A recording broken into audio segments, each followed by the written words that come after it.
The sunset painted the modest houses of Pinecrest golden as Ryan Mitchell parked his beat-up motorcycle in front of Joe's Corner Market. At 25, with perpetually tousled hair and an easy smile that masked the constant restlessness in his eyes, Ryan was a familiar sight around town. He straightened his crumpled DoorDash uniform and took a deep breath before walking in. "Well, look who it is! The college dropout who was supposed to be our town genius," called out old Joe with that mix of affection and teasing typical of small-town shopkeepers. "Your grandma stopped by earlier. Said you've been promising to fix her kitchen sink for 2 weeks now." Ryan shrugged, used to the comments.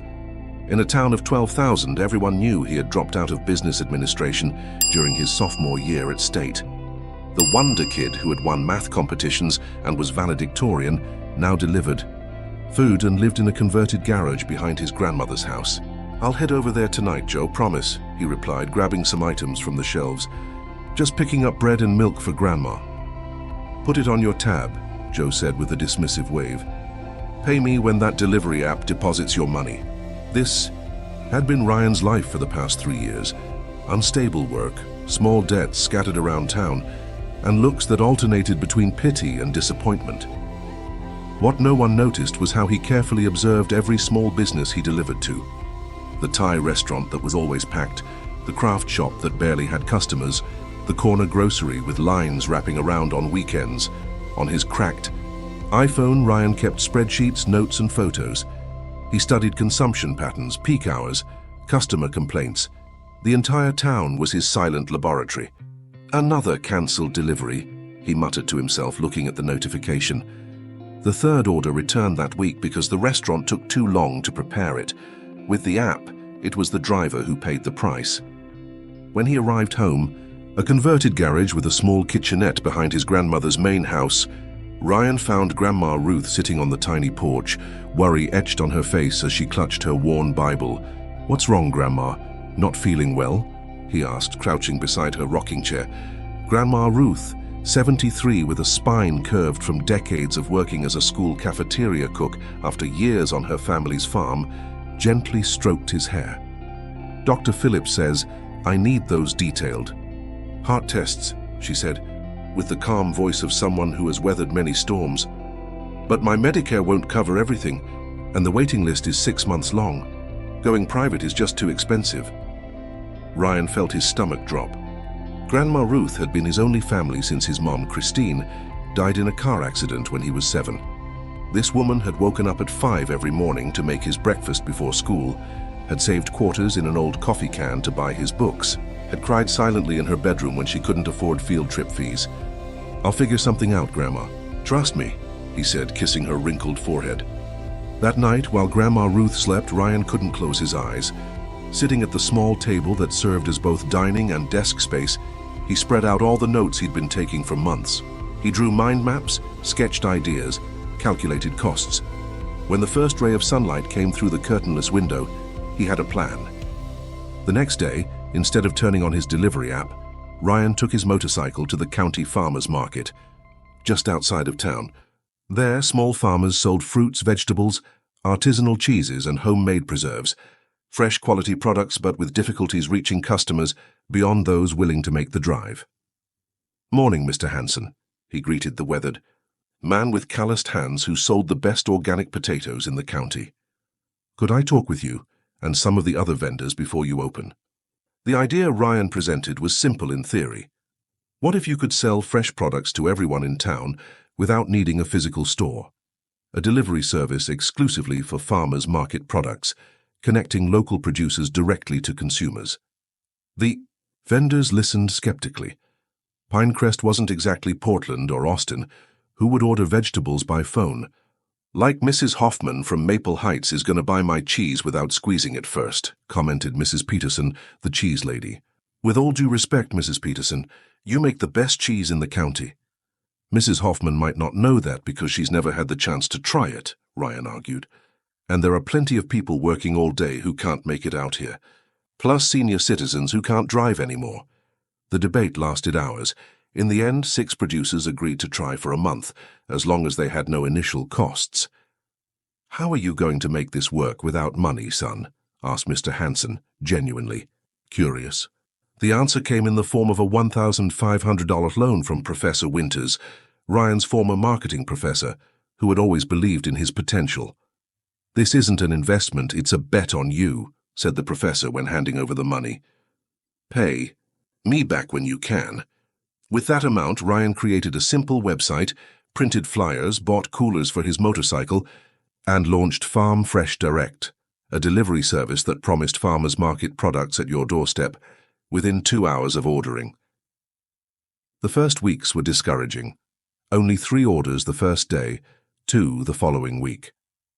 Ryan rode around town delivering flyers, went door to door explaining the service, convinced friends to try it. "This isn't going to work, honey," Grandma Ruth said one night, worried as she watched her grandson come home exhausted with only $47 in his pocket after a full day's work. "Why not go back to the delivery app? At least that was reliable." "Trust me, Grandma." "I just need a little more time," he replied, massaging his grandmother's aching shoulders. The turning point came when the Farm Fresh Direct Instagram account posted the story of Mrs. Wilkins, an elderly apple orchard owner who had raised 4 children on her own after her husband died in Vietnam. The post, created by Jessica, Ryan's high school friend who had studied marketing, went viral in the town. Suddenly, buying from Farm Fresh Direct wasn't just convenient, it was supporting real stories, valuing local work. 3 months after launching, Ryan was coordinating a team of 10 delivery people, all former unemployed classmates. Farm Fresh Direct was delivering to more than 200 regular addresses. A local nutritionist became a partner, creating weekly healthy kits with recipes using seasonal products. When the time came to schedule Grandma Ruth's tests at a private clinic, Ryan could pay for everything. The diagnosis was a heart condition that required treatment, but not as severe as they initially feared.